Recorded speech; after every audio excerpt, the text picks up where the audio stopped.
experience was it for the team, going to California and facing, two top teams? Yeah, certainly as you play the best, you learn a lot of lessons about yourself and what you can do to compete. And I think there are some great things that we can take away from that experience. And the good part about this team is that's exactly who they are. They want to keep growing and they want to keep getting better. Dawn, can you move the mic closer to you? I'm Oh, sorry. sure. Yep, not a problem. Yep. Got it. Now that it's February, it's such a big month in college basketball. Right. What's at stake this month for you guys? What's on the line? Well, I think that this crew has a goal to continue to play and continue to get to the postseason, and so we've got work to do. We know that, and I think that our young ladies are focused on the process of what it takes. Because when you focus on the results and the outcomes, it's really hard because you're not locked into the things that you need to do to get to where you want to get to. And so for us, it doesn't really change how we approach anything, but we understand that, we've got some great competition coming up, starting with tomorrow, and we have opportunities, and now we've got to continue to grow and develop and progress, because at this point in time, there's the sands in the hourglass are going pretty quickly. So it's time right now that we apply those lessons and play to the best of our ability. Kevin King won. Pardon me? Kevin King, do you know who that is? Okay. You look at, everybody's always focused on bracketology and everybody goes to that, And right now, I think you guys have a resume that would get you into the tournament. But so much happens here in the next couple of weeks. I mean, I think if you look at ESPN's bracketology, both teams you play this week are right there with you at the, can you take a big picture approach, or do you have to focus on the next game? Right now, we just have to focus on possession by possession and really what do we have to do in every little detail, from baseline out of bounds offense and defense to transition offense and defense to every detail matters for us. And so we've got to focus on those details and allow those details to stack up and hopefully put us in positions where we're competitive. How does Iowa look different in what they try to do in the post-Caitlin Clark era? Well, I think they do a lot of things similarly in terms of how they attack and what some of the actions that they run. They're running some different sets too, but I think they've been a very disciplined program, and a program that attacks and pushes the ball and posts up inside. And I think they're really good defensively and they're really scrappy. I think the fact that they are second in the Big Ten in scoring efficiency means a great deal. They're a very good team, and they're on a roll right now. Can you just talk about Lucy Olson's game and what challenges she presents? Well, she's someone who impacts the game in a lot of ways. She certainly, everyone knows how well she scores the ball and passes the ball, but she also impacts the game on the defensive end. She deflects a lot of passes, she tips shots, she makes life difficult that way too. Annika, you got to face Betts and Kiki. Now you're going to go against Stolke and Parrish. Just this run of talented bigs, what does it do for you to play against that type of talent? Yeah, I mean, every opportunity is a great opportunity, and I'm just grateful to be there each game and face the best of the best. I think our last games have really prepared us well for this game, and I mean, I faced Stolke for a lot of years now, so I'm just excited to do it again and just compete.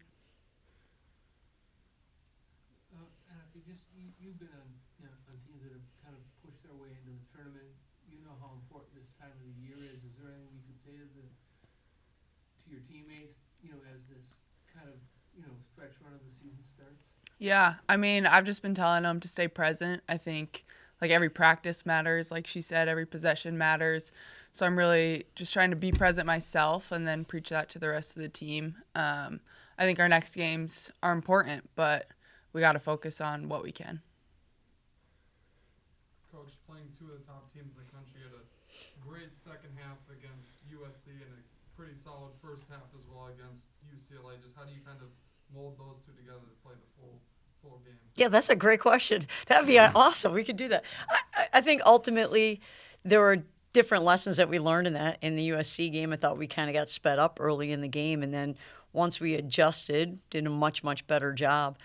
UCLA, and being sped up, and our team has been really good at taking care of the basketball, and some of those were just, they made some really spectacular plays defensively to get us sped up, whether that is in a most of the time in a half court it was for us in terms of not taking care of it the way we're capable of taking care of it.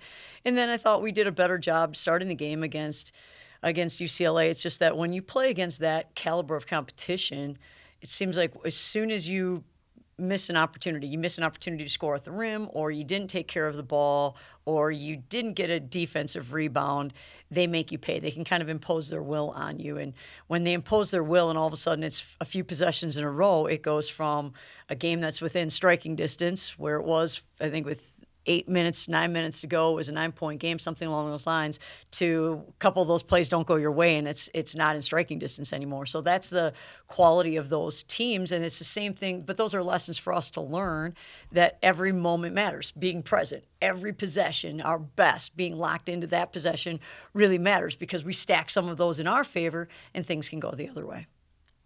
Coach, who is the player on your team that the rest of the team looks for in crunch time? Who is your leader? Well, on the court? I think in a lot of ways, that's a shared responsibility for us. I think Amaya is someone who has the ball in her hands a great deal, but it's a shared responsibility because I think there are players who have made plays consistently throughout the course of the season. Ani has made some of those plays. Soph has made some of those plays. Mal gets big-time rebounds. G hits a big shot. Tori's either making a play on one end or the other. So I think for us, it's more of a shared responsibility than with some teams. You look at her numbers, really since January started, she's kind of seems to have gone to a new level.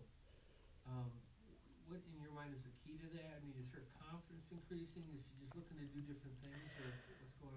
I think she's attacking more, and I think that's really helping us. I think she's, then you have to attack and you can't over-penetrate or over-attack and those type of things. So those are all learned opportunities to continue to learn and grow. But I think her attack mindset has been at a higher level since since the first few games of the conference. She seems like a player who's really in the moment. That's a very good assessment, yes. You talk to her, I don't remember that, Right. I just did it. Right. And I suppose that can be good and bad, because it seems like she lets difficult times kind of go off her back, like water off a duck. But I mean, is that a good kind of way to play, in your opinion? Well, absolutely. I think it's a good way to play. And Ani brought it up with playing in the present and being focused in the moment. I also think there are times you have to carry over things from one possession to a next, or from one game to a next. And I think she's doing that. I think she's doing it at a high level. I think we look at how she's defending and how she's making adjustments in some of those areas as well, and not just always focus on her scoring. And I think she's making those adjustments from game to game or possession to possession. Annika, I want to ask you, I mean, you're new to the team, but you probably knew her from high school a little bit. I mean, is she what you expected, and would you agree with my kind of observation? She's kind of an in-the-present person, and what's her style as a teammate? Yeah, for sure. I mean, our relationship has definitely grown, and we've done some things, like we went to a camp together in the summer, and yeah, it's cool just to see how she's grown, honestly, off the court, just her faith in Christ, and we've grown a lot together in that, and we really just remind each other of what matters, to be where our feet are, and we just remind each other that our identity is not in this game, that it's really in our faith. And I think it's cool to see that we can be grounded in that, but also just to have fun and play. And I think, we have done a really good job of reminding each other. She gave you your nickname, right? I believe so. Team? Right. Do you remember how that happened? It happened before I got here, so I don't know. Yeah. Question for you, Coach. It's a little off topic here. Was this your first time in Poly Pavilion? Actually, it was not. I had coached there back in my Green Bay coaching days in the NCAA tournament at one point in time. Did you have to educate the kids at all? Okay, this is just not atypical basketball. No, I think they're pretty well versed in all those facets.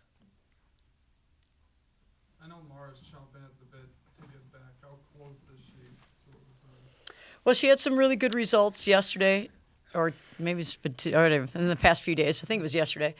in terms of showing some more additional healing, and so that's really good and trying to progress. And we'll be, I think, starting to move a little bit more aggressively now. So, yeah, she is absolutely chomping at the bit at this point in time. And again, has been a great voice for her teammates, talking to them from the sidelines in practice and in games, and continuing to do what she can do to help her team, but also spending time outside of practice, working on her game as well. Great, thank you. Thank you.